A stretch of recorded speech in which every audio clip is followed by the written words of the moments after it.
Hello everyone, welcome to your channel Radhe Krishna classes. तो हम सभी इस नए वीडियो में आज हम क्लास 10th के लिए अलंकार देखेंगे। इसके पहले आपने पिछली वीडियो में जो है रस आपने देख लिए होंगे, क्लास 10th के लिए मैंने अपलोड किया था वो सब। तो आई होप आपको वो वीडियो पसंद आया। इसमें क्लास 10th हो या क्लास 9th हो, इसमें जो है आपके लिए कुछ मार्क्स जो है हिंदी के पेपर में आपके लिए बिल्कुल फिक्स होते हैं, जो कि रस है, छंद है, अलंकार है। इन तीनों में तो एकदम फिक्स ही होते हैं मार्क्स, जो कि आपके लिए 2 मार्क्स में पूछा जाता है। तो हमने पिछली वीडियो में अलंकार रस तो पढ़ लिए थे, इस वीडियो में हम अलंकार पढ़ रहे हैं, जो कि बहुत ही इम्पोर्टेंट है। तो देखिए, आइए हम जानते हैं इसमें अलंकार क्या है, सो अलंकार का डेफिनेशन क्या होता है, ये कितने टाइप के होते हैं, चलिए उनके बारे में हम समझते हैं। तो चलिए, ये आपके सामने स्क्रीन पर आपको डेफिनेशन दिख रही होगी, अर्थालंकार की क्या होती है, अलंकार की डेफिनेशन क्या होती है, वो सब आपको दिख रहा होगा। इसमें देखिए डेफिनेशन क्या है। काव्य की शोभा, जो भी आप काव्य पढ़ते हैं, जैसे कि आपने कोई तुलसीदास का भी कोई भी काव्य पढ़ा होगा, उसमें देखा होगा तो सब पूरा काव्य ही लिखा रहता है, ठीक है। कुछ महाकाव्य लेखकों ने कुछ महाकाव्य भी लिखे, कुछ काव्य लिखे हैं। तो उन्हीं जो काव्य लिखते हैं ना, तो उन्हीं काव्य की शोभा, जो भी शोभा उसकी जो शोभा बढ़ा देते हैं, उसकी जो मूल्य को जो बढ़ा देते हैं, मतलब पढ़ते समय जो हमें मन का भाव को बढ़ा देते हैं, तो उन्हीं बढ़ाने जो शब्द, जो वर्ड हैं, जो शब्द हैं, जो उनकी इसको शोभा को बढ़ा देते हैं, उन्हीं ही हम अलंकार कहते हैं। आपने सुना होगा स्त्रियों का अलंकार गहने होते हैं, उसी टाइप में जो काव्य है उनका जो अलंकार है, मतलब गहना है, वो सब क्या होते हैं, ये कुछ वर्ड होते हैं, उन्हीं के द्वारा उनकी जो शोभा बढ़ती है, तो उन्हें ही हम अलंकार कहते हैं। इसके टाइप पढ़िए, तो इसके टाइप होते हैं 2 टाइप के, ये दो प्रकार के होते हैं। एक होता है शब्दालंकार और एक होता है अर्थालंकार। शब्दालंकार में हमने पढ़े होंगे, तो आपने 9th क्लास में पढ़ा होगा ज़रूर।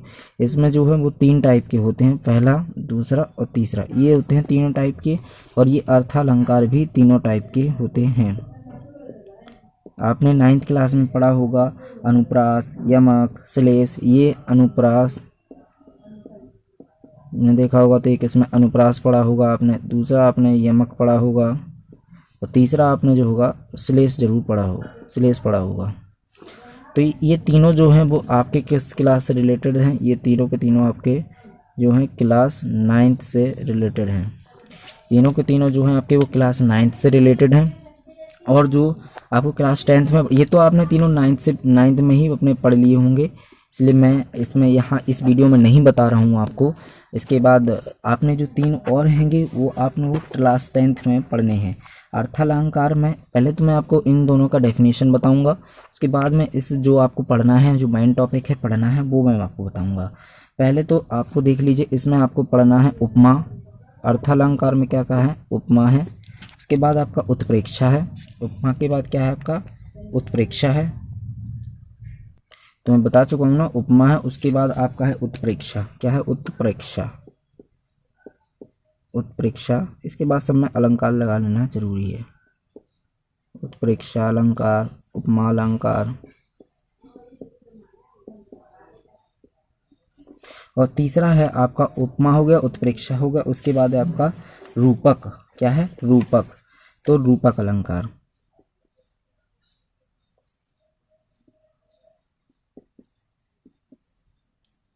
ये तीनों के तीनों जो हैं आपके क्लास 10th से रिलेटेड हैं, यही क्लास 10th में हमको पढ़ने हैं।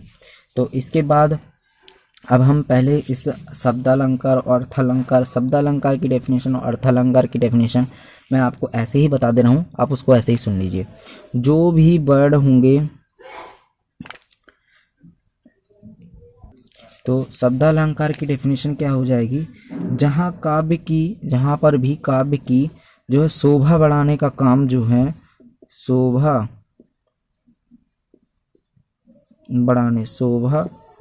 बढ़ाने का कार्य जो है शब्द करेंगे, शब्द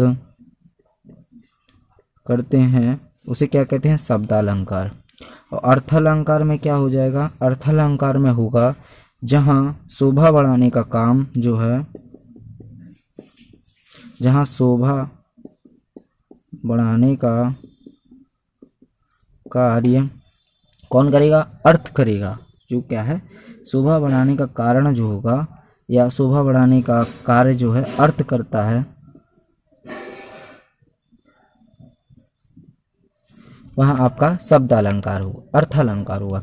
जहाँ पर भी किसी काव्य में जो है शोभा बढ़ाने का कारण क्या होगा, शोभा बढ़ाने का कारण क्या होगा, शब्द होगा, उसी शब्द अलंकार। और जहाँ पर भी शोभा बढ़ाने का काम जो है अर्थ करेगा, वहाँ पर अर्थ अलंकार होगा।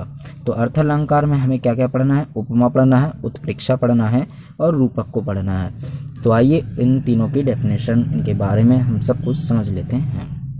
तो चलिए, अर्थालंकार में पहला जो आपको पढ़ना है, वो पहला क्या पढ़ना है आपको? उपमा। क्या है? उपमा।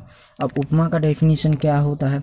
उपमा का डेफिनेशन होता है जहाँ पर भी उपमेय में उपमान की जो है समानता की जाती है या समानता पाई जाए, वहाँ आपका उपमा अलंकार होता है। क्या है इसका? जहाँ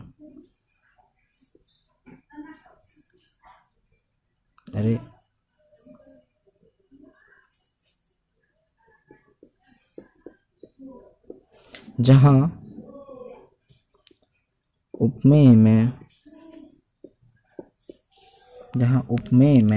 उपमान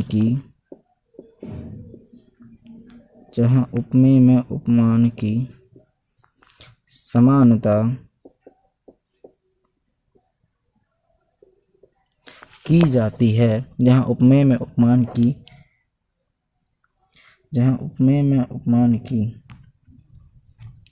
एक्चुअली यहाँ दिख नहीं रहा है, मान की समानता की जाती है,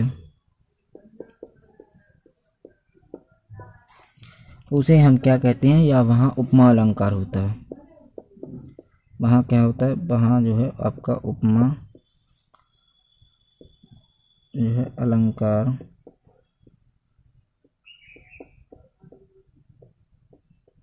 उपमा अलंकार होता है।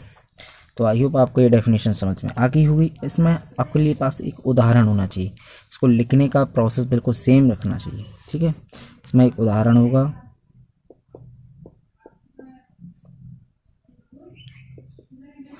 उदाहरण बिल्कुल सिंपल वाला याद करिए, क्योंकि उसमें आप चाहे सिंपल वाला लिखिए चाहे कठिन लिखिए, मार्क्स आपको उतने ही मिलने वाले। तो इसका उदाहरण हो जाएगा पीपर पात सरस मन डोला। एक लाइन का उदाहरण आप याद रखना है। क्या है? पीपर पात। क्या है? पीपर पात सरस मन डोला। अरे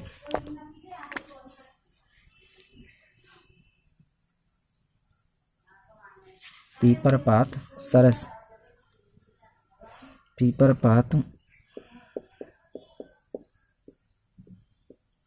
मन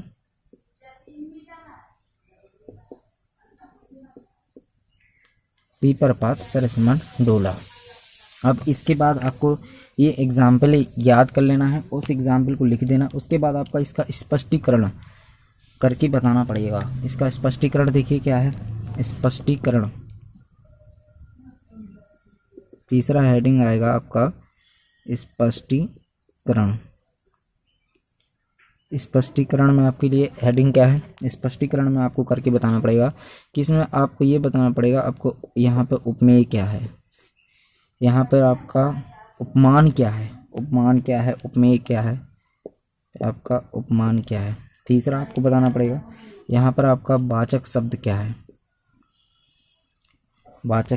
है, तीसरा आपको बताना पड़ेगा यहाँ पर साधारण धर्म क्या है।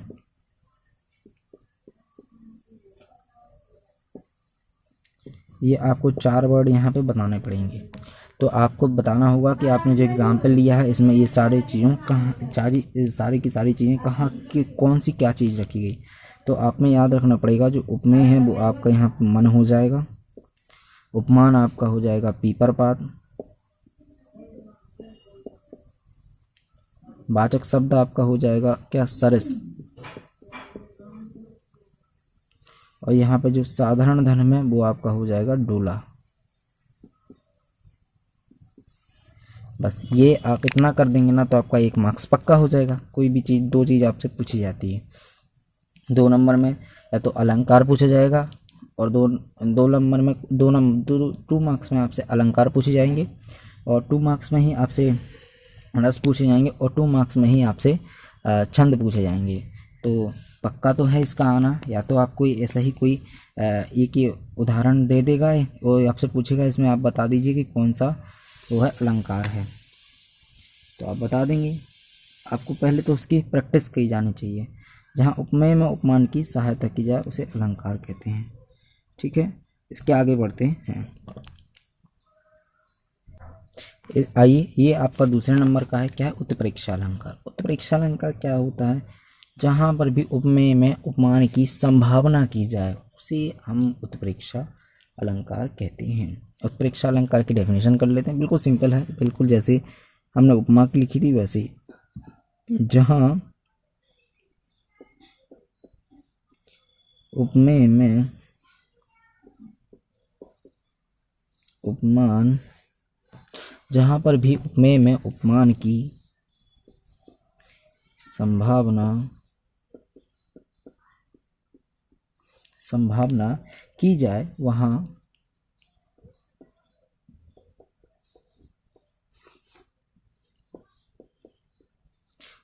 आपका क्या होगा? वहाँ आपका उत्प्रेक्षा अलंकार होगा। चलिए, इसका हम एक उदाहरण देखते हैं।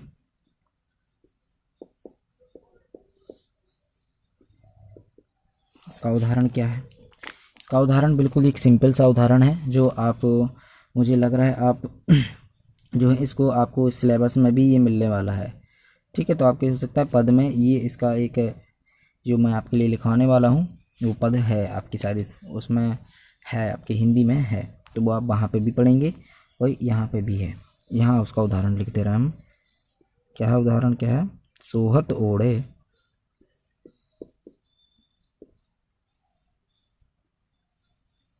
मैं दोबारा लिख दे रहा हूँ। सोहत ओढ़े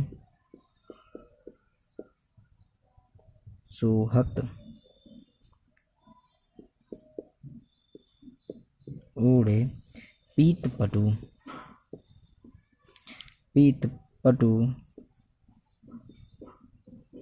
श्याम सलोने जात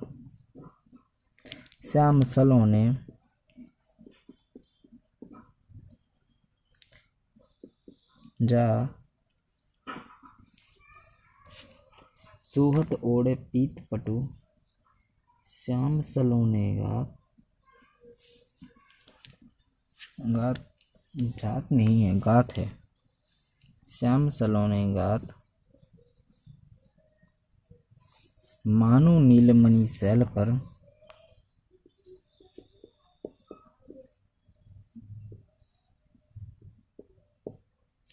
मानो नीलमणि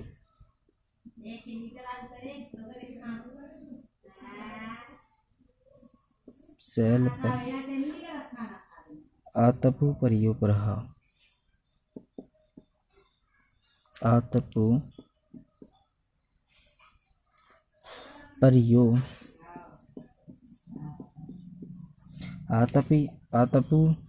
प्रभाव।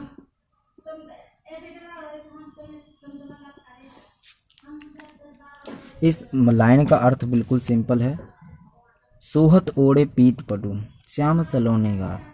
जो श्याम सुंदर जी के बारे में इसमें बात की गई है कि जो श्याम सुंदर जी हैं वो पीले रंग के कपड़े पहने हुए हैं, तो वो मानो कि इस तरीके से लग रहे हैं कि जैसे कि नीलमणि शैल पर जब सूर्य की किरणें पहली बार अपना प्रभाव, मतलब सूर्य की किरणें उगते ही उसके ऊपर पड़ती हैं, तो उसी तरह बिल्कुल हमारे श्याम सुंदर सलोने एकदम दिख रहे हैं। तो ये उसके बारे में बताया गया है। तो आइए इसका एक स्पष्टीकरण भी कर लेते हैं। स्पष्टीकरण में क्या रहेगा आपका? स्पष्टीकरण में आपका क्या रहने वाला है? स्पष्टीकरण में हमें इसको सिद्ध करके बताना पड़ेगा कि यहाँ पे संभावना की गई है या नहीं की गई है। तो यहाँ पे जो संभावना है वो पीताम्बर ओढ़े हुए, पीले रंग के वस्त्र को ही पीताम्बर बोला गया। जो पीताम्बर ओढ़े हुए हैं वो श्री कृष्ण के श्यामल शरीर की जो उपमेय श्यामल शरीर की जो संभावना है वो नीलमणि जैसे वो प्रातःकालीन सूर्य की प्रभा से सुशोभित नीलमणि पर्वत के रूप में इसकी संभावना की गई है। तो आइए इसका लिख लेते हैं हम लोग। क्या है, यहाँ पीताम्बर ओढ़े हुए,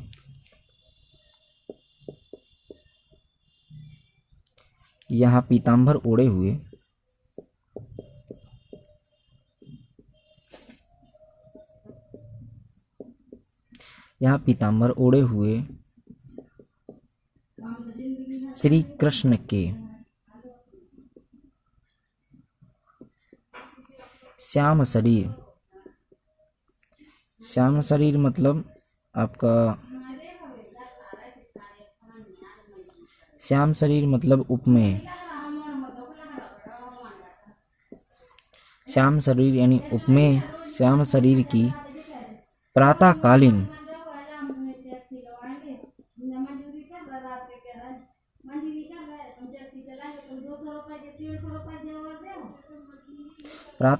जो सूर्य की प्रभा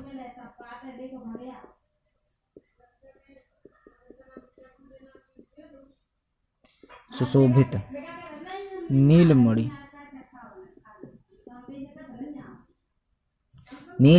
पर्वत पर, नीलमणि जो पर्वत है उस नीलमणि पर्वत पर जो सूर्य की किरणें हैं उनसे जो जिस प्रकार प्रातःकालीन सूर्य की किरणें नीलमणि पर्वत पर पड़ती हैं, उसी प्रकार जब उसमें एक अलग सा चमक उत्पन्न होती है, उसी रूप में हमारे भगवान श्री कृष्ण की जो है वो चमक उत्पन्न हो रही है, एकदम अत्यंत सुशोभित हो रहे हैं। तो प्रातःकालीन नीलमणि पर्वत, यहाँ नीलमणि पर्वत क्या है, आपका उपमान है। नीलमणि पर्वत यानी उपमान के रूप में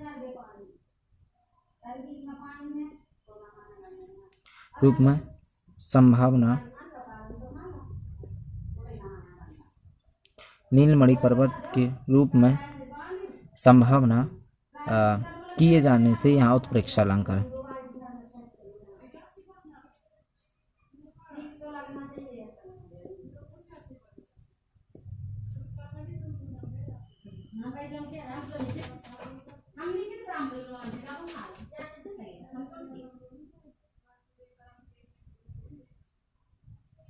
उत्प्रेक्षा अलंकार है, अतः इतना आपको लिखना पड़ेगा, तब जाके आपका जो है वो पूरा माना जाएगा।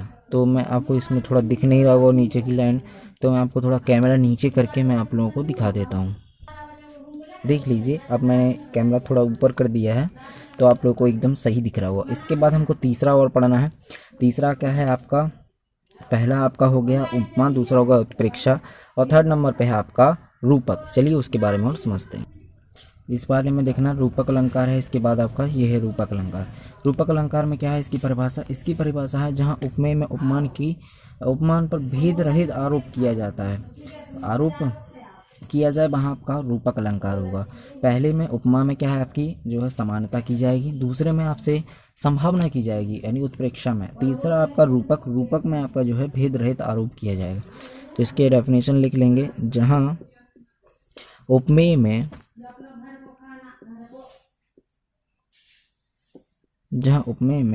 उपमान का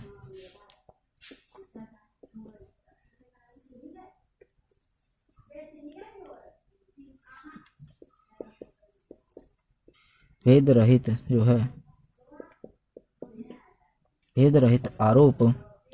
आरोप किया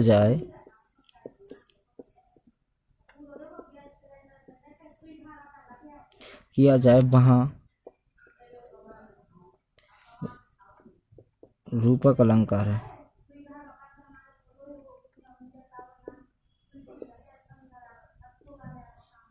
वो रूपक अलंकार होता है। उदाहरण क्या होगा इसका,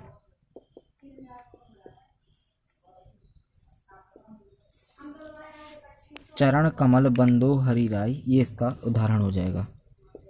क्या है, चरण कमल बंदो हरि राय, किसने ये बात कही है, इसका जो आप वो है इसका आंसर कमेंट बॉक्स में बताइएगा। चरण कमल बंदो हरिराई, ये किसने कहा है? इसका स्पष्टीकरण देखेंगे। स्पष्टीकरण के थ्रू आप इसका अर्थ भी समझ जाएंगे, यहाँ क्या है अर्थ। इसका स्पष्टीकरण बहुत सिंपल है। इसका स्पष्टीकरण में क्या लिखना है? इसके स्पष्टीकरण में ये लिखना है कि यहाँ जो श्री कृष्ण के चरण रूप, यहाँ श्री कृष्ण के जो चरण हैं, यहाँ श्री कृष्ण के चरण की जो तुलना है वो कमल में भेद ना करके एक रूपता बताई गई है। यहाँ ये है, यहाँ क्या है, यहाँ श्री कृष्ण के या भगवान के चरण, यहाँ चरण लिख लीजिए आप अकेला। यहाँ जो है चरण और यहाँ चरण और कमल में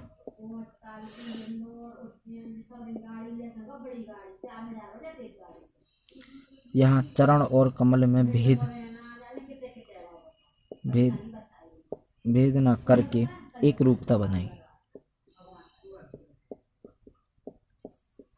एक रूपता बताई गई।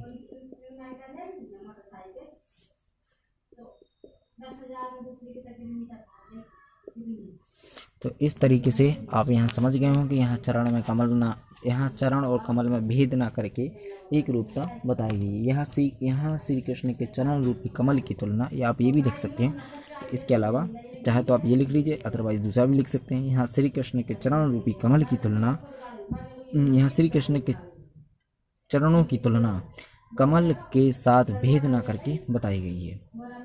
ठीक है, तो आप चाहें, ये आपका हो गया अलंकार, बिल्कुल कंप्लीट हो गया क्लास 10th के लिए। ठीक है, तो अब आप लोग इसको अच्छे से देखिए। अगर वीडियो पसंद आई हो तो वीडियो को लाइक कर दें। अगर आप हमारे चैनल पर नए हैं तो चैनल को सब्सक्राइब जरूर कर लें। और अगर वीडियो पसंद, फिर से बोल रहा हूँ, अगर वीडियो पसंद आई है तो वीडियो को लाइक ज़रूर कर दें। इसे ज़रूरतमंद तक ज़रूर शेयर करें। और अगर एक बार में समझ में नहीं आई है ना, तो आप इसको 2-3 बार आराम से देखिए। Thank you very much.